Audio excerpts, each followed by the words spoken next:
తండ్రి ఆమెన్. మరి ప్రియులారా, మీరందరూ సంతోషంగా ఆనందంగా ఉన్నారా?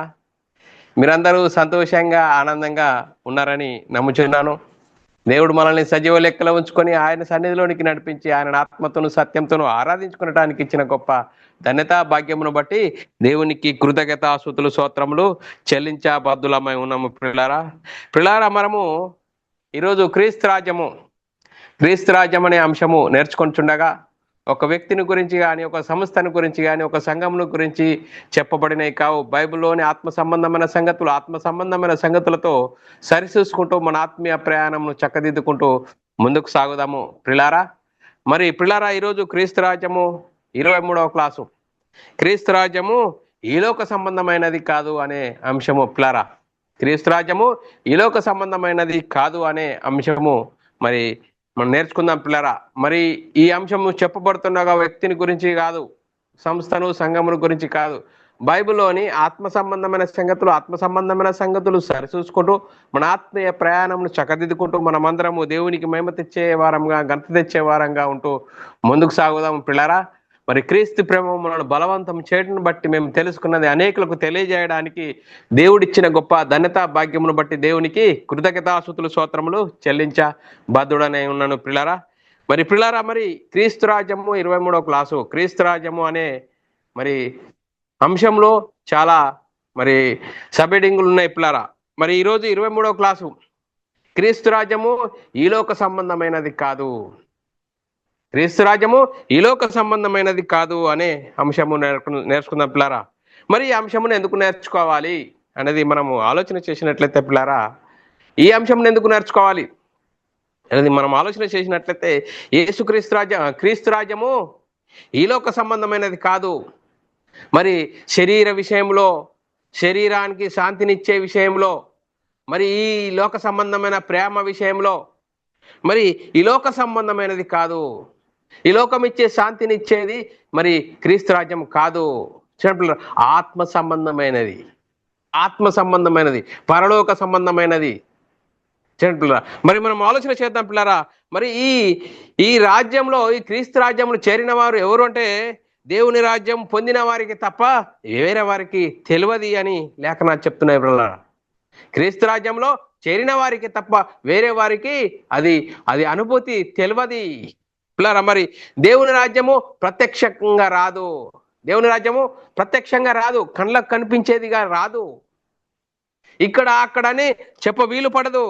చూడండి పిల్లరా, దేవుని రాజ్యం మీ మధ్యనే ఉన్నది కనుక ఇదిగో ఇక్కడ అక్కడ అని చెప్పడానికి వీలు లేదు అని లేఖనాలు చెప్తున్నాయి పిల్లరా.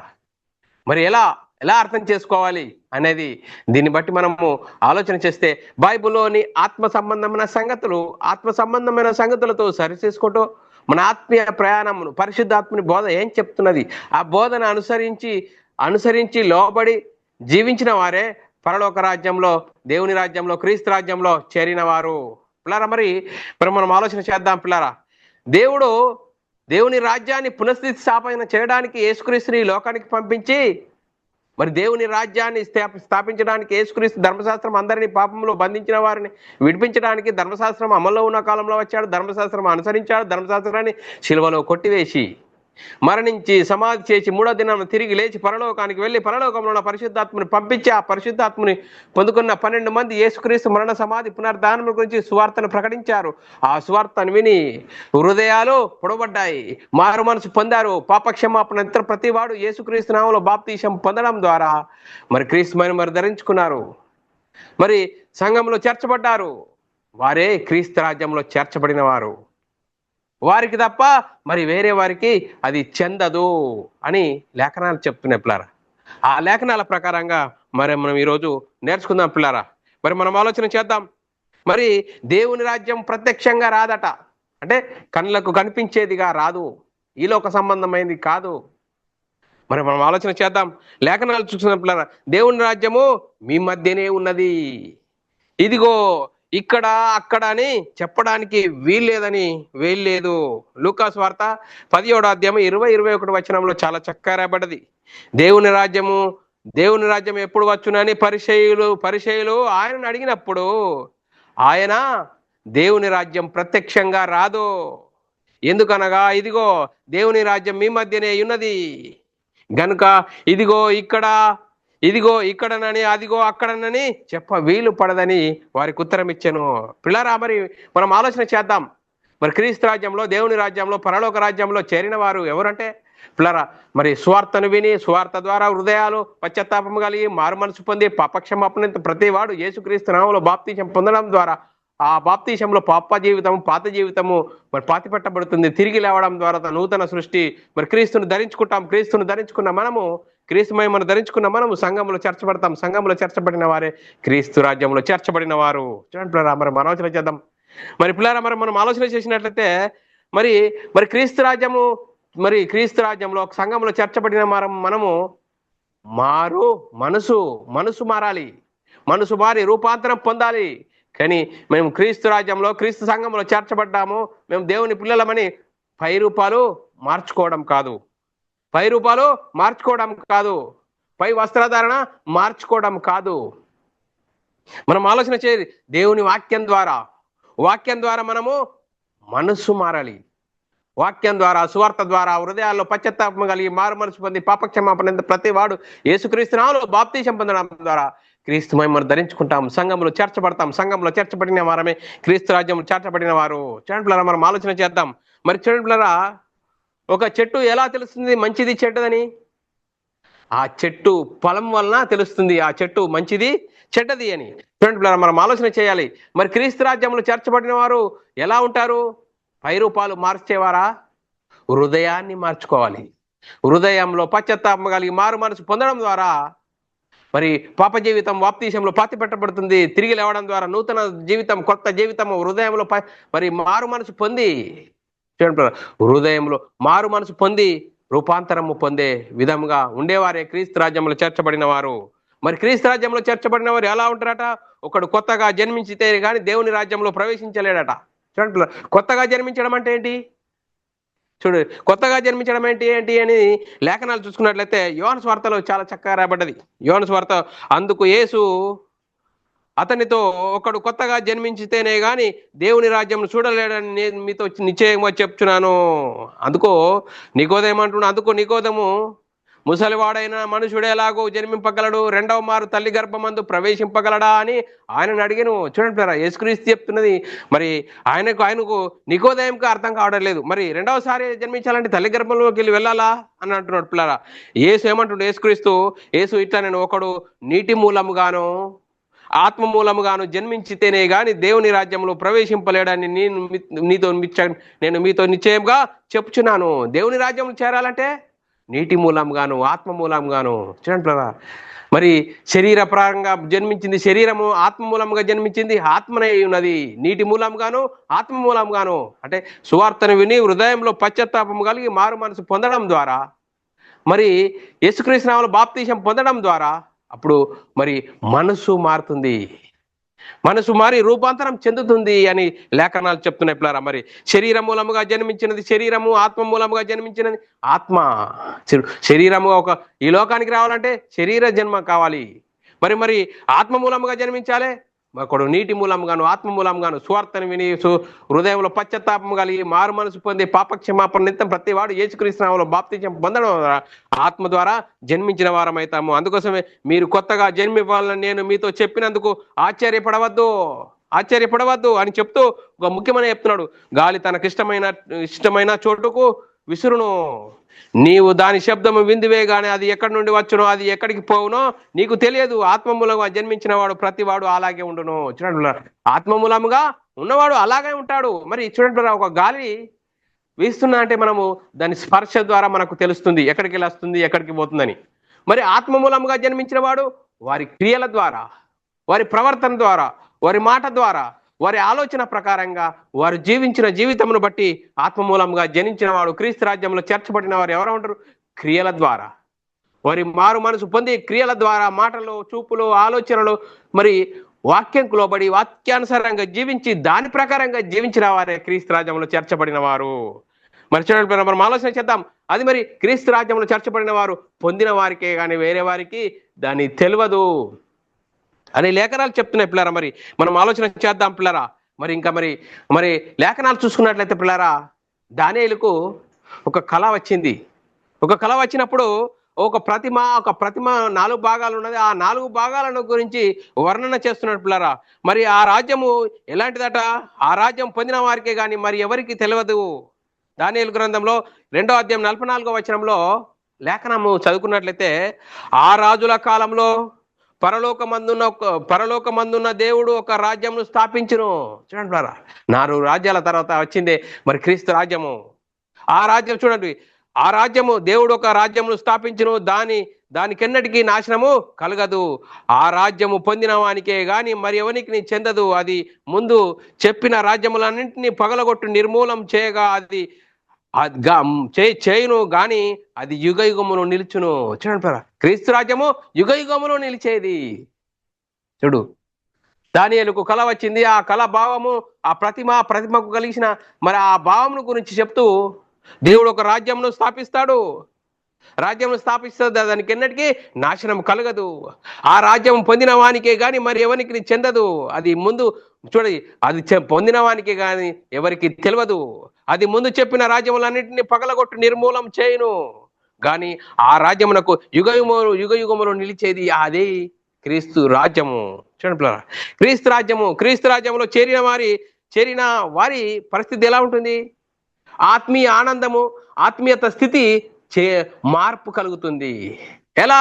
క్రియల ద్వారా, వారి క్రియల ద్వారా, మాటల ద్వారా, సూపుల ద్వారా ఆత్మనియమంకు లోపడి వాక్యంకు ఏం చెప్తున్నది, ఆత్మనియమం ఏం చెప్తున్నది దాని ప్రకారంగా జీవించడము, చెప్పడము, దాన్ని అనుసరించి జీవించడము, దానికి లోబడము.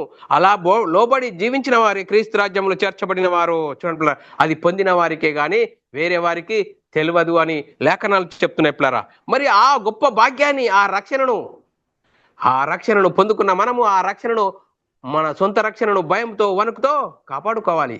చూడండి పిల్లరా, మరి మనము చూడండి పిల్లరా, ఏదైనా మన జేబులో ఒక 1000 రూపాయలు ఉన్నాయండి. మనం ఎక్కడైనా షాప్కి వెళ్తే ఎలా అడుగుతామండి? మన దగ్గర డబ్బు ఉంది కాబట్టి ఈ వస్తువు ఎంత, ఇది ఎంత అని అడుగుతాము. డబ్బులే లేవనుకో అడుగుతామా? అడగలేమే. చూడండి, ఈ లోక సంబంధమైన విషయంలో మనం ఒకటి కొనాలంటే మన దగ్గర మరి డబ్బు ఉండాలి. డబ్బు ఉన్నప్పుడే ఆ వస్తువును అడుగుతాము. కానీ ఆత్మ సంబంధమైంది మరి దేవుని రాజ్యంలో, క్రీస్తు రాజ్యంలో, పరలోక రాజ్యంలో చేరిన వారు ఎలా ఉంటారట? ఆత్మీయత స్థితిని సరిచేసుకొని ఆత్మనియమముకు లోబడి వాళ్ళ వాక్యానుసారంగా జీవించిన వారే క్రీస్తు రాజ్యంలో చేర్చబడిన వారు. వారి స్థితి ఎలా ఉంటుందంటే అది పొందిన వారికే గాని పొందని వారికి తెలియదని లేఖనాలు చెప్తున్నాయి పిల్లరా. ఆ గొప్ప భాగ్యము, ఆ గొప్ప భాగ్యాన్ని, ఆ రక్షణను మనము భయముతో వణుకుతో కాపాడుకోవాలి. మీ సొంత రక్షణను భయంతో వణుకుతో కాపాడుకోవాలి. ఆ మనం పొందుకున్న రక్షణ పోతుందంటే పోయే పరిస్థితి ఉన్నది కాబట్టి అపొస్తలుడైన పౌలు గారు మీ సొంత రక్షణను భయంతో వణుకుతో కాపాడుకోవాలి. పిల్లరా, మనం లేఖనం చదువుకుందాం పిల్లరా. ఫిలిప్పీయులకు రాసిన పత్రిక 2వ అధ్యాయం 12వ వచనంలో రాయబడిన లేఖనం చదువుకున్నట్లయితే, కాగా నా ప్రియులారా, మీరు ఎల్లప్పుడూ విధేయులు ఉన్న ప్రకారం నా ఎదుట ఉన్నప్పుడు మాత్రమే గాక మరీ ఎక్కువగా నేను మీతో లేని ఈ కాలమందు భయముతోనూ వణుకుతోను, చూడండి, భయముతోను వణుకుతోను మీ సొంత రక్షణను కొనసాగించుకునుడి. చూడండి, అపవాది ఎవరిని మింగుతున్నా వాడు ఎదురు చూస్తున్నాడు. వాడు ఎవరు భక్తిగా ఉంటారు, వాక్యానుసారంగా ఉంటారు అని వాళ్ళను ఏం చేస్తాడు? ట్రాప్ చేస్తాడు. అందుకోసమే మీ సొంత రక్షణను భయంతో వణుకుతో కాపాడుకోవాలి. చూడండి, మరి క్రీస్తు రాజ్యంలో చేర్చబడిన వారు మరి వారు పొందుకున్న మహిమ వారికి తప్ప వేరే వారికి తెలియదు అని లేఖనాలు చెప్తున్నాయి పిల్లరా. మరి మనం ఆలోచన చేద్దాం. మరి చూడండి, జయించువానికి మరుగై ఉన్న మన్నాను భుజింపనెత్తును. ప్రకటన గ్రంథంలో రాయబడ్డది. చూడండి పిల్లరా, జయించువానికి మరుగై ఉన్న మన్నాను భుజింపనెత్తును. చూడండి పిల్లరా, క్రీస్తు రాజ్యంలో, దేవుని రాజ్యంలో, పరలోక రాజ్యంలో మరి చేరిన వారికి తప్ప వేరే వారికి అది ఆ అనుభూతి తెలియదు అని లేఖనాలు చెప్తున్నాయి పిల్లరా. ప్రకటన గ్రంథంలో రూపకలంకారంగా రాయబడిన సంగతులు మనం చదువుకుందాం పిల్లరా. రూపకలంకారంగా రాయబడిన సంగతులు ప్రకటన గ్రంథం 2వ అధ్యాయం 17వ వచనంలో, సంగములతో ఆత్మ చెప్పుచున్న మాట చెవి గలవాడు వినుగాక. జయించువానికి మరుగై ఉన్న మన్నాను భుజింపనెత్తును, మరియు అతనికి తెల్లరాతినిత్తును. ఆ రాతి మీద చెక్కబడిన యొక్క కొత్త పేరుండును. పొందిన వారికే గాని మరి ఎవరికి తెలియదు. చూడండి పిల్లరా, తెల్లరాతినిత్తును అంటే తెల్లరాతి అంటే ఈ రాతి కాదు పిల్లరా. మరి రూపకలంకరంగా రాయబడిన సంగతి మరి అది అది కొత్త పేరు అనగా మహిమ. చూడండి, మహిమ, క్రీస్తు మహిమను ధరించుకున్న మనము ఆ మహిమను పొందిన వారికి తప్ప వేరే వారికి అది చెందదు, అది తెలియదు అని లేఖనాలు చెప్తున్నాయి పిల్లరా. మరి రూపకలంకరంగా రాయబడిన సంగతి, అది రూపకలంకరంగా రాయబడిన సంగతి కొత్త రాతినిత్తును తెల్ల రాతినిత్తును అంటే ఈలోక సంబంధమైన ప్రకారంగా, ఈలోక సంబంధమైన మాటల ప్రకారంగా అర్థం చేసుకోకూడదు. మరి రూపకలంకరంగా రాయబడిన సంగతి అది మహిమను సూచిస్తుంది, పరిశుద్ధతను చూపిస్తుంది. పరిశుద్ధతకు గుర్తు మరి తెల్ల రాతినిత్తును. చూడండి, ఆ రాతి మీద చెక్కబడిన యొక్క కొత్త పేరును, కొత్త పేరు అంటే మహిమ. మహిమ చూడండి, మరి ఆ మహిమనిత్తును, ఆ మహిమ పొందిన వారికే తప్ప మరి ఎవరికి తెలియదు. అందుకోసమే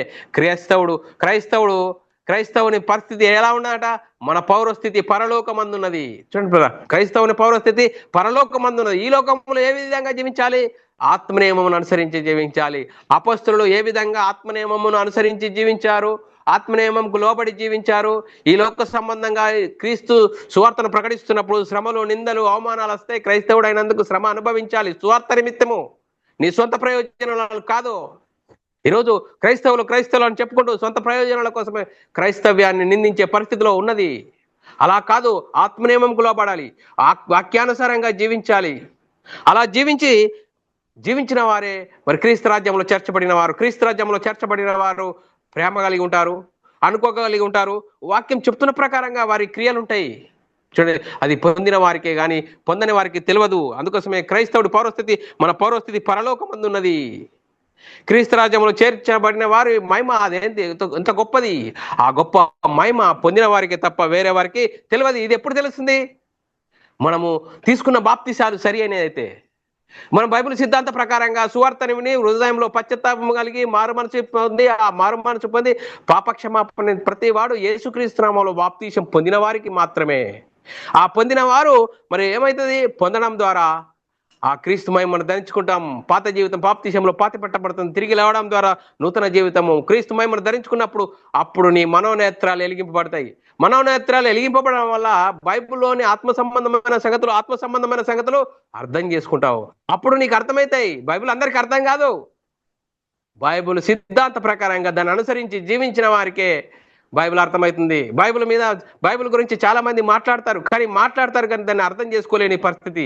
అది పొందిన వారికి తప్ప పొందని వారికి తెలియదు. క్రీస్తు మహిమను మరి ధరించుకున్న వారికే తప్ప వేరే వారికి తెలియదని లేఖనం చెప్తుంది. అందుకోసమే మీ మనోనేత్రాలు వెలిగింపబడాలి. ఎప్పుడండి? సువార్తను విని హృదయంలో పశ్చాత్తాపం కలిగి మారు మనసు పొంది పాపక్షమాపణ ప్రతి వాడు యేసుక్రీస్తు నామములో బాప్తీసం పొందడం ద్వారా క్రీస్తు మహిమను ధరించుకుంటామని లేఖనం చెప్తుంది. ఎఫెసీయులకు రాసిన పత్రిక 1:17 మరియు మీ మనోనేత్రాలు వెలిగించబడినందున ఆయన మిమ్మును పిలిచిన పిలుపు వలన నిరీక్షణ ఎట్టిదో, పరిశుద్ధులలో ఆయన స్వాస్థ్యం యొక్క మహిమైశ్వర్యం ఎట్టిదో. చూడండి, మనోనేత్రాలు వెలిగింపబడినందున ఎప్పుడు వెలిగించబడతాయండి? సువార్తను విని హృదయంలో పశ్చాత్తాపం కలిగి మారు మనసు పొంది పాప క్షమాపణ ప్రతివాడు యేసుక్రీస్తు నామములో బాప్తీసం పొందడం ద్వారా మనోనేత్రాలు వెలింపబడతాయి. అప్పుడు బైబిల్లోని ఆత్మ సంబంధమైన సంగతులతో మన ఆత్మీయత స్థితిని చక్కదిద్దుకుంటాం, సరి చేసుకుంటాం, ఆత్మనియమంకు లోబడతాం, దాన్ని అనుసరించి జీవిస్తాం. అలా జీవించిన వారే క్రీస్తు రాజ్యంలో చేర్చబడిన వారు. ఆ రాజ్యంలో చేర్చబడిన వారు వారికి తప్ప వేరే వారికి తెలియదని చెప్తుంది పిల్లరా. మరి క్రీస్తు రాజ్యంలో చేర్చబడిన మనము, దేవుని రాజ్యంలో చేర్చబడిన మనం, పరలోక రాజ్యంలో చేర్చబడిన మనము, మన సావాసం అయితే తండ్రితోనూ ఆయన కుమారునితో ఉన్నదట. చూడండి పిల్లరా, మన సావాసం ఎవరితో ఉన్నదండి? తండ్రితోనూ ఆయన కుమారునితో ఉన్నదట లేఖనం చెప్తుంది పిల్లరా. 1వ యోహాను రాసిన పత్రిక 1వ అధ్యాయం 3-4 వచనాలు చాలా చక్కగా రాయబడ్డది. 3వ వచనంలో మాతో కూడా మీకు సవాసం కలుగునట్లు మేము చూసిన దానిని విన్న దానిని మీకు తెలియజేయుచున్నాము. మన సవాసం అయితే తండ్రితో కూడాను ఆయన కుమారునితో కూడా ఉన్నది. చూడండి, క్రీస్తు రాజ్యంలో, దేవుని రాజ్యంలో, పరలోక రాజ్యంలో చేర్చబడిన మన సవాసం ఎవరుందట? క్రీస్తు మన తండ్రితోను ఆయన కుమారునితో ఉన్నది. ఆ సవాసం కలిగిన మనము ఎలాంటి పరిస్థితుల్లో ఉన్నాము? క్రీస్తు మహిమను ధరించుకున్న మనము ఆత్మనియమముకు లోబడి జీవిస్తున్నామా? ఆత్మ సంబంధమైన సంగతులతో సరిచూసుకుంటున్నామా? లోక సంబంధమైన వాటిని గురించి క్రీస్తు రాజ్యం అంటే ఏదో ప్రత్యక్షంగా వచ్చేది అనేదిగా అనుకుని అర్థం చేసుకుంటున్నామా? చూడండి, ఎలాంటి పరిస్థితిలో ఉన్నాం? మరి ఎలాంటి పరిస్థితిలో ఉన్నాం మనల్ని మనమే ఆలోచన చేసుకోవాలి. చూడండి పిల్లలు, యేసుక్రీస్తు శిష్యులు ఉన్నారు. మరి యేసుక్రీస్తును మరి యేసుక్రీస్తు శిష్యులు పరిశుద్ధాత్మను పొందకముందు ఏ విధంగా యేసుక్రీస్తుని వెంబడించారు? ఏదో ఈలోక సంబంధమైన వాటి కోసమే యేసుక్రీస్తుని వెంబడించినట్లుగా లేఖనాలు చెప్తున్నాయి పిల్లరా. మరి యేసుక్రీస్తు మరణించి తిరిగి లేచడం ద్వారా ఏమంటుడు? నేను మీతో కూడా సదాకాలం ఉంటాను. చూడండి పిల్లరా, మరి మత్తయి సువార్త 28వ అధ్యాయం 20వ వచనంలో, నేను మీకు ఏ సంగతులు ఆజ్ఞాపించిందో వాటన్నిటిని గైకొన్న వాళ్ళని వారికి బోధించి, ఇదిగో నేను యుగ సమాప్తి వరకు సదాకాలం మీతో కూడా ఉంటానని చెప్పాను. చూడండి, యేసుక్రీస్తు మన నుంచి తిరిగి లేవడం తర్వాత ఏమవుతుంది? మరి నేను మీతో ఉంటాను. ఎలా ఉంటాను? వాక్యం ద్వారా. చూడు, దేవుని రాజ్యం ప్రత్యక్షంగా రాదు, అది పొందిన వారికి తప్ప మరి ఎవరికి తెలియదు. చూడండి, మరి పొందిన వారికి తప్ప ఇది ఎవరికి తెలియదు. మరి మనం ఆలోచన చేయాలి, క్రీస్తు రాజ్యంలో, దేవుని రాజ్యంలో ప్రవేశించిన మన పరిస్థితి ఎలా ఉంటుందట? రాబోవు యుగ సంబంధమైన శక్తుల ప్రభావం అనుభవించాలి. ఇప్పుడే రాబోవు సంబంధమైన శక్తులను అనుభవించే ప్రభావము ఇప్పుడు ఇక్కడనే చూడండి. ఆత్మనియమంకు లోబడి బైబిల్ సిద్ధాంత ప్రకారంగా మనం జన్మించే జన్మ, మనం తీసుకున్న బాప్తిసం సరి అయినదైతే అప్పుడు మన మనోనేత్రాలు వెలిగింపబడతాయి. ఆ మనోనేత్రాలు వెలిగించడం ద్వారా మన సావాసము తండ్రితోనూ ఆయన కుమారునితో ఉంటుంది. ఆ సావాసం ద్వారా మనం ఏం చేస్తుంది? మన ఆత్మీయ స్థితిని సరిదిద్దుకుంటాం, రూపాంతరం పొందుతాం. మహిమ నుండి అధిక మహిమకు, ఘనత నుండి అధిక ఘనతకు ఎదుగుతాము, సావాసం కలిగి ఉంటాము పిల్లరా. మరి దేవుని రాజ్యం ప్రత్యక్షంగా రాదు, ఇదిగో ఇక్కడ అక్కడ అని చెప్ప వీలు పడదు. చూడండి పిల్లరా, మరి దేవుని రాజ్యంలో, క్రీస్తు రాజ్యంలో చేర్చబడిన మనము రాబోవు యుగ సంబంధమైన శక్తుల ప్రభావమును అనుభవించే వారంగా ఉంటామట. హెబ్రీయులకు రాసిన పత్రిక 6వ అధ్యాయం 4-5 వచనాల్లో చాలా చక్కగా రాబడ్డది. ఒక్కసారి వెలిగింపబడి పరలోక సంబంధమైన వరమును రుచి చూసి పరిశుద్ధాత్మలో పాలివారై దేవుని దివ్యవాక్యమును రాబో యుగ సంబంధమైన శక్తుల ప్రభావమును అనుభవించిన తర్వాత తప్పిపోయిన వారు. చూడండి, రాబో యుగ సంబంధమైన శక్తుల ప్రభావమును అనుభవించే భాగ్యము క్రీస్తు రాజ్యంలో చేర్చబడిన వారి పరిస్థితి. ఎలాంటి పరిస్థితిలో ఉన్నాం? మరి క్రీస్తు రాజ్యంలో చేర్చబడిన మన పరిస్థితి ఎలా ఉంది? ఎలాంటి పరిస్థితిలో ఉన్నాము? మనల్ని మనమే ఆలోచన చేసుకోవాలి. చూడండి పిల్లరా, దేవుని రాజ్యం పొందిన వారికి తప్ప ఎవరికి తెలియదు. చూడండి పిల్లరా, మరి మనం ఆలోచన చేయాలి. మరి మనం ఆలోచన చేసినట్లయితే యేసుక్రీస్తు ఎవరని నువ్వు క్రీస్తు సంఘంలో చేర్చబడ్డావు? తండ్రి అయిన దేవుడు యేసుక్రీస్తుగా వచ్చాడు, యేసుక్రీస్తు పరిశుద్ధాత్మగా వచ్చాడని అలాంటి పరిస్థితుల్లో ఉన్నావా? చూడండి, ఈ బైబిల్ ఏం చెప్తుంది? యేసుక్రీస్తు ప్రభువు, యేసుక్రీస్తు ప్రభు అని ఒప్పుకోవాలి. యేసుక్రీస్తు ప్రభు అని నోటితో ఒప్పుకోవాలి. దేవుడు ఆయనను మృతులలో లేపనని నీవు హృదయమందు విశ్వసించిన నీవు రక్షింపబడతావు. యేసుక్రీస్తు దేవుని కుమారుడు, యేసుక్రీస్తు ప్రభు అని విశ్వసించి యేసుక్రీస్తు నామములో బాప్తిసం పొందడం ద్వారా యేసుక్రీస్తు మనందరి కోసం మరణించాడు, దేవుడు ఆయనను మృతుల నుండి లేపాడని నీవు హృదయమందు విశ్వసించిన నీవు రక్షింపబడదు. అందుకోసమే సత్యస్వరూపి అయిన ఆత్మ వచ్చినప్పుడు మరి మనల్ని సర్వసత్యంలోకి నడుపుతాడని లేఖనం చెప్తుంది పిల్లరా. యోహాను సువార్త 14వ అధ్యాయము 16-17 వచనాల్లో లేఖనం చెప్తుంది పిల్లరా, నేను తండ్రిని వేడుకొందును, మీ యొద్ద ఎల్లప్పుడూ నుండుటకు ఆయన వేరొక ఆదరణకర్తను అనగా సత్యస్వరూపైన ఆత్మను మీకు అనుగ్రహించును. లోకము ఆయనను లోకము ఆయనను చూడదు, ఆయనను ఎరగదు కనుక ఆయనను పొందనేరదు. చూడండి, లోకము ఆయనను ఎరగదు, లోకము ఆయనను చూడదు, ఆయనను ఎరగదు కనుక ఆయనను పొందనేరదు. మీరు ఆయనను ఎరుగుదురు, ఆయన మీతో కూడా నివసింపవాలని మీలో ఉండును. చూడండి ప్రరా, మరి లోకము ఆయన తెలుసుకోలేదట. చూడండి ప్రరా, మరి ఆయన స్వకీయులు ఆయనను సిలువేశారు. మహిమా స్వరూపైన క్రీస్తును తెలుసుకుంటే వారు సిలువేసేవారు కాదట. చూడండి ప్రరా, ఎంత గొప్ప భాగ్యం! ఆ భాగ్యం మనకు అర్థమవుతుందా? చూడండి, యేసుక్రీస్తు పరిచర్య చేస్తున్న కాలంలో మరి యేసుక్రీస్తుని ఎలా వెంబడించారు అనేకులు. యేసుక్రీస్తు స్వస్థత చేస్తున్నాడు, మరి అనేకులు 1000 మంది ఆయనను వెంబడిస్తున్నారు. ఎందుకో?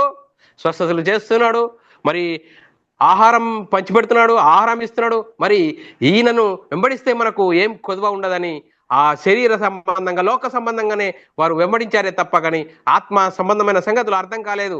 ఎప్పుడు అర్థమవుతాయి? మరి పరిశుద్ధాత్ముడు వచ్చి పరిశుద్ధాత్ముని సువార్త ద్వారా ప్రకటించడం ద్వారా హృదయంలో పశ్చాత్తాపం కలిగి మారుమనసు పొంది పాపక్షమాపణ ప్రతివాడు యేసుక్రీస్తు నామములో బాప్తిసం పొందడం ద్వారా అప్పుడు పరిశుద్ధాత్మను వరం ద్వారా మరి వాక్యము మనోనేత్రాలు వెలిగింపబడితే అప్పుడు బైబిల్లోని ఆత్మ సంబంధమైన సంగతులు ఆత్మ సంగతులు అర్థమవుతాయి. యేసుక్రీస్తు జీవించిన కాలంలో మనం ఆలోచన చేసినట్లయితే యేసుక్రీస్తుని ఎలా వెంబడించారు? యేసుక్రీస్తును రాజుగా చేయాలనుకున్నారు. చూడండి పిల్లరా, యేసుక్రీస్తును రాజుగా చేస్తే ఇక మాకేం కొదువు ఉండదు అనుకున్నారు. చూడండి పిల్లరా, మన లేఖనం చదువుతాం పిల్లరా. యోహాను సువార్త 6వ అధ్యాయం 15వ వచనం, యేసుక్రీస్తును రాజుగా చేయాలనుకున్నారు. చూడండి, రాజుగా చేయాలని బలవంతం చేశారట పిల్లరా. యోహాను సువార్త 6వ అధ్యాయం 15వ వచనం, రాజుగా చేయుటకు వారు వచ్చి తన్ను బలవంతముగా పట్టుకొనబోచున్నారని యేసు ఎరిగి మరలా కొండకు ఒంటరిగా వెళ్ళెను. చూడండి పిల్లరా, యేసుక్రీస్తును రాజుగా చేయాలనుకున్నారు. రాజుగా చేస్తే మాకేం కొదువు ఉండదు అనుకున్నారు. చూడండి, యేసుక్రీస్తును బలవంతం చేశారట. బలవంతం చేయబోతే యేసు ఎరిగి మరలా కొండకు ఒంటరిగా వెళ్ళాడు. నేను వచ్చిన స్థితి వేరా. నేను వచ్చింది దేవుని రాజ్యాన్ని, పరలోక రాజ్యము, మరి పరలోకంలో కన్నతండ్రి యొద్దకు తీసుకెళ్ళడానికి నేను వస్తే మీరు ఈ లోక సంబంధమైన పరిస్థితులను బట్టి ఆలోచిస్తారా అని. అందుకోసమే నా రాజ్యము ఈ లోక సంబంధమైనది కాదు.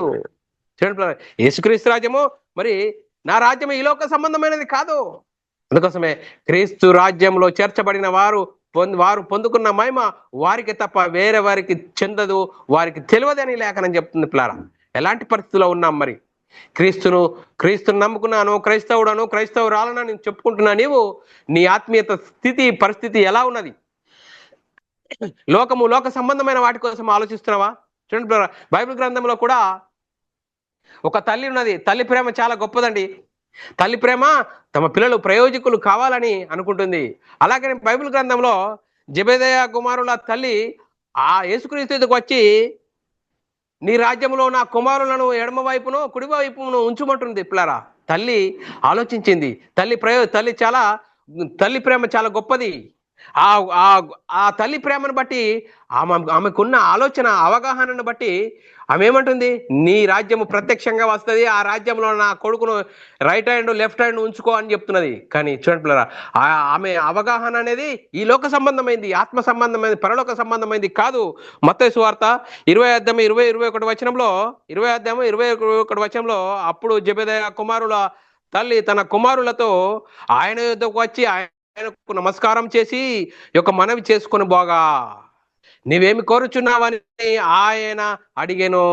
అందుకు ఆమె, రాజ్యమందు నా 2 కుమారులలో ఒకడు నీ కుడి వైపును ఒకడు నీ ఎడమ వైపు కూర్చుండా సెలవు ఇవ్వమని చెప్పాను. చూడండి పిల్లరా, నీ రాజ్యం ప్రత్యక్షంగా వస్తుంది అనుకుంటుంది. చూడండి పిల్లరా, యేసుక్రీస్తు రాజ్యం ప్రత్యక్షంగా వస్తుంది. ఆ రాజ్యంలో నా కొడుకులను 2 కొడుకులు ఉన్నారు, ఒకరిని రైట్ హ్యాండ్ ఒకరిని లెఫ్ట్ హ్యాండ్ పెట్టుకో అంటున్నాడు పిల్లరా. చూడండి, ఆమెకున్న అవగాహన అనేది అర్థం కాని పరిస్థితి, ఆత్మ సంబంధంగా అర్థం చేసుకోలేని పరిస్థితిలో యేసుక్రీస్తు జీవించిన కాలంలోనే ఉన్నారు పిల్లరా. శిష్యులు కూడా యేసుక్రీస్తును మరి అనేకులు వెంబడించారు. ఎందుకు? లోక సంబంధంగా కానీ రాజును చేయాలని పట్టుపట్టారు, బలవంతం చేశారు. కానీ ఆయన వారిని తప్పించుకొని వెళ్ళాడు. నా రాజ్యం ఈ లోక సంబంధమైనది కాదు అంటారా. యేసుక్రీస్తు జీవించిన కాలంలో చెప్పాడు, నా రాజ్యం ఈ లోక సంబంధమైనది కాదు. చూడంటారా, మనం ఆలోచన చేయాలి. యేసుక్రీస్తు మరణించి తిరిగి లేవడం ద్వారా తిరిగి లేచి నాకు సర్వాధికారం ఇవ్వబడ్డది అని లేఖనం చెప్తుంది పిల్లరా. మత్తయి సువార్త 28వ అధ్యాయం 18వ వచనంలో, అయితే యేసు వారి యొద్దకు వచ్చి పరలోకమందును భూమి మీదను నాకు సర్వాధికారము అనుగ్రహింపబడ్డది, నాకు సర్వాధికారం అనుగ్రహింపబడ్డది. అందుకోసమే మీ సర్వాధికారం పొందుకున్న మనం ఏం చేయాలి? పరలోక రాజ్యము, దేవుని రాజ్యము, క్రీస్తు రాజ్యము గురించి సువార్తను ప్రకటించాలి. చూడట్లా, మరి యేసుక్రీస్తుతో ఉన్న శిష్యులు కూడా యేసుక్రీస్తుని ఎలా అర్థం చేసుకున్నారు అని లేఖనం చెప్తే అపొస్తలుల కార్యంలో 1వ అధ్యాయం 6వ వచనంలో ఏమంటున్నారు? కాబట్టి వారు కూడి వచ్చినప్పుడు, ప్రభువా ఈ కాలమందు ఇజ్రాయేలునకు రాజ్యమును మరలా అనుగ్రహించేదవా? చూడండి పిల్లరా, వారికి ఉన్న అవగాహన ఏంది? యేసుక్రీస్తు ఈ లోక సంబంధమైన దానికి ఇవ్వడానికి వచ్చాడా? పరలోక సంబంధమైన రాజ్యమును స్థాపించడానికి వచ్చాడా? చూడండి పిల్లరా, వారి అవగాహన ఏ విధంగా ఉన్నది? చూడండి, యేసుక్రీస్తుతో ఉన్నారు, యేసుక్రీస్తు చెప్తున్న పరిస్థితి అర్థం చేసుకోలేకపోతారు. ఎందుకంటే పరిశుద్ధాత్మను పొందుకోలేరు కాబట్టి. చూడండి పిల్లరా, ఇంకా మనం ఆలోచన చేద్దాం. అపొస్తలుల కార్యంలో 1వ అధ్యాయం 3వ వచనం 4వ వచనంలో, ఆయన శ్రమ పడిన తర్వాత 40 దినముల వరకు వారి కగబడుచు దేవుని రాజ్య విషయం గురించి బోధించుచు అనేక ప్రమాణములను చూపించి వారికి తను తాను సజీవునిగా కనపరుచుకొనెను. 4వ వచనం, ఆయన వారిని కలుసుకొని ఇలాగూ ఆజ్ఞాపించెను, మీరు యెరూషలేము నుండి వెళ్ళక నా వలన వినిన తండ్రి యొక్క వాగ్దానం కొరకు కనిపెట్టండి. చూడండి, నేను చెప్తున్న మాటలు కాదు, తండ్రి యొక్క వాగ్దానం కొరకు కనిపెట్టండి. అప్పుడు కనపడితే అప్పుడు పరిశుద్ధాత్ముడు వస్తాడు. ఆ పరిశుద్ధాత్మను కుమ్మరింపడం ద్వారా అప్పుడు మీరు సర్వలోకానికి వెళ్ళి శక్తి పొందుకుంటారు. సర్వలోకానికి వెళ్ళి సర్వ సృష్టికి సువార్తను ప్రకటిస్తారు. ఆ సువార్తను విని హృదయంలో పశ్చాత్తాపం కలిగి మారు మనసు పొంది పాపక్షేమం హృదయం ప్రతివాడు యేసుక్రీస్తు నామములో బాప్తిసం పొందడం ద్వారా ఆ క్రీస్తు మహిమను ధరించుకుంటారు. క్రీస్తు రాజ్యంలో, దేవుని రాజ్యంలో మరి చేర్చబడతారు. అప్పుడు పొందిన వారికి తప్ప వేరే వారికి తెలియదు అని లేఖనం చెప్తుంది. పిల్లరా, మరి క్రీస్తును విశ్వసించిన సహోదరుడా, నేను క్రైస్తవుడను, క్రైస్తవురాలనని చెప్పుకుంటున్నా నీ మహిమ, నువ్వు పొందుకున్న మహిమ నీకు అర్థమవుతుందా? లోక సంబంధమైన సంగతులు, లోక సంబంధమైన మరి లోకమును అనుభవించాలని నువ్వు ఆయాసపడుతున్నావా, ప్రయాసపడుతున్నావా? ఒక్కసారి ఆలోచన చేయి. అందుకోసమే పరిశుద్ధాత్మను పొందుకున్న తర్వాత అపొస్తలులు ఏ విధంగా వారి పరిస్థితి మారిపోయింది. అపొస్తల కార్యం 1వ అధ్యాయం 18వ వచనం, అయితే ఆయనను పరిశుద్ధాత్మ మీ మీదకి వచ్చినప్పుడు మీరు శక్తి నందుదురు గనుక మీరు యెరూషలేములోను యూదయ సమరయ దేశంలో ఎందంత బోధిగంతముల వరకు నాకు సాక్షులై ఉందురు. ఎప్పుడు సాక్షులైతారు? పరిశుద్ధాత్మను శక్తి పొందుకున్న తర్వాత బోధిగంతములకు మరి నాకు సాక్షులై ఉంటారు. సర్వలోకానికి వెళ్ళి సర్వ సృష్టికి సువార్తను ప్రకటిస్తారు. సువార్తను విని హృదయంలో పశ్చాత్తాపం కలిగి మారు మనసు పొంది పాపక్షమాపణ ప్రతివాడు యేసుక్రీస్తు నామములో బాప్తిసం పొందిన వారు క్రీస్తు రాజ్యంలో, దేవుని రాజ్యంలో, పరలోక రాజ్యంలో చేర్చబడిన వారైతారు. అప్పుడు పొందిన వారికి తప్ప వేరే వారికి తెలియదని లేఖనం చెప్తుంది. పిల్లారా, మరి మనం ఆలోచన చేద్దాం. పిల్లారా, అపొస్తలులు మరి ఏ విధంగా వారి స్థితి మారిపోయింది అనేది మనం ఆలోచన చేసినట్లయితే అపొస్తల కార్యం 2వ అధ్యాయం 30వ వచనంలో, మీరు సిలువ వేసిన ఈ యేసునే దేవుడు ప్రభుగాను క్రీస్తుగాను నియమించను, ఇది ఇజ్రాయేలు వంశమంతయు రుడిగా తెలుసుకునే వాళ్ళను. చూడండి, వారు పరిశుద్ధాత్మను పొందుకున్న తర్వాత, వారు శక్తి పొందుకున్న తర్వాత సర్వలోకానికి వెళ్ళారు, సర్వ సృష్టికి సువార్తను ప్రకటించారు. మీరు సిలువ వేసిన ఈ యేసునే దేవుడు ప్రభుగాను క్రీస్తుగాను నియమించను, ఇది ఇజ్రాయేలు వంశమంతయు రుడిగా తెలుసుకునే వాళ్ళను. అపొస్తల కార్యం 5వ అధ్యాయం 30వ వచనంలో, మీరు మానున వేలాడవేసి సంహరించిన ఈ యేసునే మన పితరుల దేవుడు లేపెను. చూడండి, మన పితరుల దేవుడు లేపాడు. మీరు సిలువ వేశారు, ఆయనను దేవుడు లేపాడు. దానికి మేమందరం సాక్షులమని అపొస్తలులు ఏ విధంగా సువార్తను ప్రకటిస్తున్నారు, శక్తి పొందుకున్నారు. చూడండి, శక్తి పొందుకున్నప్పుడు మనోనేత్రాలు వెలిగింపబడతాయి. మనోనేత్రాలు వెలిగింపబడ్డప్పుడు మనం పొందుకున్న మహిమ మనకు అర్థమవుతుంది. ఆ మహిమ ఏంటి? ఈ లోక సంబంధమైందా? క్రీస్తు రాజ్యంలో చేర్చబడడం అంటే ఈ దేవుని రాజ్యం ప్రత్యక్షంగా రాదు, ఇదిగో ఇక్కడ అక్కడ అని వీలు పడదు. అది పొందిన వారికి తప్ప వేరే వారికి తెలియదు అని లేఖనం చెప్తుంది. పిల్లారా, చూడండి, క్రీస్తు రాజ్యంలో చేర్చబడిన మన పరిస్థితి ఎలా ఉన్నది? నేను క్రైస్తవురాలనని చెప్పుకుంటున్నా. మనము లోక సంబంధమైన ప్రకృతి సంబంధమైన వాటి కోసం వెంపర్లాడుతున్నామా? మన మహిమ మారిందా? మనం పొందుకున్న మహిమను భయంతో, వణుకుతో కాపాడుకుంటున్నామా? ఎలాంటి పరిస్థితుల్లో ఉన్నాం? ఆలోచన చేయాలి. సహోదరుడా, క్రీస్తును విశ్వసించిన సహోదరుడా, మరి క్రైస్తవురాలని చెప్పుకుంటున్న సహోదరుడా, ఒక్కసారి ఆలోచన చేయి. మనం తీసుకున్న బాప్తిసం సరి అయిందేనా?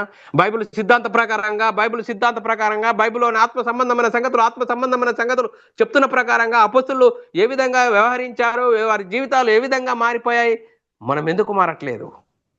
మనం ఏ రాజ్యంలో ఉన్నాం? క్రీస్తు రాజ్యంలో ఉన్నామా, అపవాది రాజ్యంలో ఉన్నామా? భూమి మీద 2 రాజ్యాలు విస్తరిస్తున్నాయి. అపవాది రాజ్యము దేవుని రాజ్యము, క్రీస్తు రాజ్యము, పరలోక రాజ్యము విస్తరిస్తుంది. ఏ రాజ్యంలో ఉన్నాం? మన స్థితి ఎలా ఉన్నది? మనం పొందుకున్న మహిమ ఎలాంటిది? ఆలోచన చేయి. మరి మనం ఆలోచన చేద్దాం. పిల్లారా, తండ్రి అయిన దేవుని మహిమార్థమై యేసుక్రీస్తు ప్రభు అని ఒప్పుకోవాలి. దేవుడు ఆయనను అధికముగాను హెచ్చించి ప్రతి నామమునకు పైనామము ఆయనకు అనుగ్రహించాడు. అందుకోసమే క్రీస్తును విశ్వసించిన సహోదరుడా, మనం పొందుకున్న మహిమ ఎంత గొప్పది! ఆ మహిమ ప్రకారంగా నువ్వు జీవిస్తున్నావా? ఆత్మనియమం అనుసరించి జీవిస్తున్నావా? ఫిలిప్పీయులకు రాసిన పత్రిక 2వ అధ్యాయము 9, 10, 11 వచనాల్లో, అందుచేత పరలోకమందున్న వారిలో గాని, భూమి మీద ఉన్న వారిలో గాని, భూమి కింద ఉన్న వారిలో గాని ప్రతి వాని మోకాలు యేసు నామమున వంగునట్లు, ప్రతి వాని నాలుక తండ్రి అయిన దేవుని మహిమార్థమై యేసు ప్రభు అని ఒప్పుకున్నట్లు దేవుడు ఆయనను అధికంగా హెచ్చించి ప్రతి నామమునకు పైనామమును ఆయనకు అనుగ్రహించెను. ఇంత గొప్ప భాగ్యము అనుగ్రహిస్తే నువ్వు క్రీస్తు రాజ్యము క్రీస్తు సంఘంలో చేర్చబడనని చెప్పుకుంటున్నావే కానీ మరి ఈ లోక సంబంధమైన వాటి కోసము వెంపర్లాడుతున్నావు. అందుకోసమే నువ్వు ఏ రాజ్యంలో ఉన్నావు, నువ్వు పొందుకున్న మహిమ నీకు అర్థమవుతుందా? అపొస్తలులు ఏ విధంగా వారు పొందుకున్న మహిమ వారు అర్థం చేసుకుని వారు జీవించారు. మేము క్రీస్తు మహిమను ధరించుకున్నాము, క్రీస్తు సువార్తను ప్రకటిస్తున్నాము, మేము ఆయనకు సాక్షులము, దేవుడు ఆయనను తిరిగి లేపాడు, దానికి మేమందరం సాక్షులమైన అపొస్తలులు సువార్తను ప్రకటించారు. మరి మనం ఎలాంటి పరిస్థితుల్లో ఉన్నాం? క్రైస్తవులము అని చెప్పుకుంటున్నామే కానీ లోక సంబంధమైన వాటి కోసం వెంపర్లాడుతున్నావా? ఒక్కసారి నువ్వు ఆలోచన చేయి. బైబిల్లోని ఆత్మ సంబంధమైన సంగతులతో సరిదిద్దుకోవాలి. మన ఆత్మీయ ప్రయాణం ఎలా ఉన్నది? మనం తీసుకున్న బాప్తీసాలు సరి అయినా, మనం తీసుకున్న బాప్తీసాలు బైబిల్ సిద్ధాంత ప్రకారంగా సరి అయినా ఒక్కసారి మరి మనం ఆలోచన చేయాలి. మనం తీసుకున్న బాప్తీసం సరి అయితేనే మన నేత్రాలు వెలిగింపబడతాయి. అప్పుడు బైబిల్లోని ఆత్మ సంబంధమైన సంగతులు అర్థమవుతాయి. అప్పుడు మన పరిస్థితి వాక్యమును బట్టి, మరి సంఘ సావాసమును బట్టి, అపొస్తలుల బోధ యందును, రొట్టె విరుచుట యందును ఏదైతే సావాసం కలిగి ఉంటే మహిమ నుండి అధిక మహిమకు, ఘనత నుండి అధిక ఘనతకు ఎదిగే పరిస్థితి ఉంటుంది. అందుకోసమే పరిస్థితి ఎలా ఉన్నది? నేను క్రీస్తు రాజ్యంలోనే క్రైస్తవుని అని చెప్పుకోండి, లోక సంబంధమైన వాటి కోసము పరిగెడుతున్నావా? చూడండి, ఏంటి నీ ఆరాటం, ఏంటి నీ పోరాటం? చూడండి, ఏంటి ఈ లోక సంబంధమైన వాటి కోసమా? ఏ రాజ్యంలో ఉన్నావు? దేవుని రాజ్యంలో, క్రీస్తు రాజ్యంలో ఉన్నావా, లేకుంటే అపవాది రాజ్యంలో ఉన్నావా? ఒక భ్రమలో సాతాను నిన్ను నడిపించే ప్రయత్నంలో వాడు ప్రయత్నం చేస్తున్నా, వాడి ప్రయత్నంలో వాడి భ్రమలో ఉన్నావా? ఒక్కసారి ఆలోచన చేయి. అందుకోసమే అపొస్తలుడైన పౌలు గారు ఒక పట్టణంలో సువార్త ప్రకటించాడట. తిరిగి ఒక పట్టణానికి వెళ్ళి తిరిగి వచ్చేవరకెళ్ళే భిన్నమైన స్వార్థ తట్టుకు తిరిగిపోవట చూడగా నాకు భయమును ఆశ్చర్యము కలుగుతున్నదని అపొస్తలుడైన పౌలు గారు చెప్తున్నట్లు. గలతీయులకు రాసిన పత్రిక 1:8-6 రాయబడిన సంగతి, క్రీస్తు కృపను బట్టి మిమ్మల్ని పిలిచిన వారిని విడిచి, చూడండి, క్రీస్తు కృపను బట్టి మిమ్మల్ని పిలిచిన వారిని విడిచి భిన్నమైన స్వార్థ తట్టుకు మీరు ఇంత త్వరగా తిరిగిపోవట చూడగా నాకు ఆశ్చర్యమగుచున్నది. అపొస్తలుడైన పౌలు గారు చూడండి, సువార్తను ప్రకటించాడు. ఒక పట్టణానికి సువార్త ప్రకటించి పట్టణానికి వేరే పట్టణానికి వెళ్ళి తిరిగి వచ్చాడు. అందుకోసమే భిన్నమైన స్వార్థ తట్టకు తిరిగిపోయారట. అందుకోసమే భయమును ఆశ్చర్యము కలుగుచున్నది అంటున్నారు. అందుకోసమే మీ విషయమై మరలా నాకు ప్రసవేదన కలుగుచున్నది. చూడండి, ఏంటి ఎలాంటి పరిస్థితిలో ఉన్నాం? మనమే ఆలోచన చేయాలి. సాతాను తానే వెలుగుదూత వేషం ధరించుకొని సంఘంలో డంప్ చేశాడు. చూడండి, క్రైస్తవులు క్రీస్తు దగ్గర రండి, లోక సంబంధమైన ప్రకృతి సంబంధమైన వాటిని ఇస్తాడు అని చెప్తున్న పరిస్థితి. చూడండి, లోక సంబంధమైన వాటి పరిస్థితుల గురించి చెప్పేవాడు ఎవడు? సాతాను తానే వెలుగుదూత వేషం ధరించుకొని సంఘంలో డంప్ చేశాడు. చూడండి, వాడి దూతలు వెలుగుదూత వేషం ధరించుకున్నారట. ఇది ఆశ్చర్యం కాదు. చూడండి, వాడి దూతలు వెలుగుదూత వేషం ధరించుకొని సంఘంలో డంప్ చేశాడు. ఏంటి మరి క్రీస్తు మహిమను ధరించుకోవడం అంటే ఈ లోక సంబంధమైందా? దేవుని రాజ్యము క్రీస్తు రాజ్యం అంటే ఈ లోక సంబంధమైందా? దేవుని రాజ్యము ఇక్కడ అక్కడ చెప్ప వీలు పడదు, ప్రత్యక్షంగా రాదు అని లేఖనం చెప్తుంది. యేసుక్రీస్తు నా రాజ్యము ఈ లోక సంబంధమైనది కాదు. చూడు, ఈ లోకంలో మరి శరీరానికి సంబంధించిన శాంతినిచ్చేది కాదు, శరీర సంబంధమైన ప్రేమనిచ్చేది కాదు క్రీస్తు రాజ్యము. చూడండి, అది పొందిన వారికి కానీ వేరే వారికి తెలియదని లేఖనం చెప్తుంది. పిల్లరా, ఎలాంటి పరిస్థితిలో ఉన్నాం? మరి మనల్ని మనం ఆలోచన చేయాలి. అందుకోసమే అపొస్తలుడైన పౌలు గారు ఏమంటున్నాడంటే, చూడండి పిల్లరా, నేను వెళ్ళిపోయిన తర్వాత క్రూరమైన తోడేలు మీలో ప్రవేశించును, వారు మందను కనికరించరు. చూడండి పిల్లరా, నేను వెళ్ళిపోతున్నాను. అపొస్తలుడైన పౌలు గారు నేను వెళ్ళిపోయిన తర్వాత క్రూరమైన తోడేళ్ళు అంటే అలాంటి స్వభావం కలిగిన వారు ఏం చేస్తారట? మందను కనికరించరు, వంకర మాటలు పలుకుతారట.